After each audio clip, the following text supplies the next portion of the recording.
Ginulat ni Ann Curtis ang lahat sa kanyang biglaang pagbabalik sa noontime show na It's Showtime.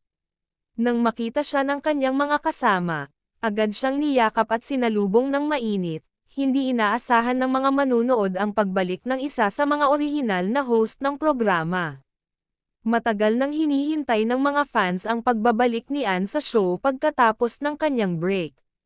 Ang kanyang pagbabalik ay nagdulot ng labis na saya at kasiyahan sa studio. Hindi maitago ni Ann ang kanyang tuwa habang tinatanggap ang mainit na pagsalubong mula sa mga kasamahan. Naging emosyonal ang ilang hosts dahil sa muling pagsasama nila sa entablado, puno ng halakhak at saya ang It's Showtime sa pagbabalik ng kanilang Diyosa.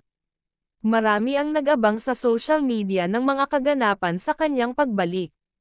Ipinahayag ni Ann na masaya siyang makabalik at handa na ulit makipagkulitan sa mga kasama at sa madlang people.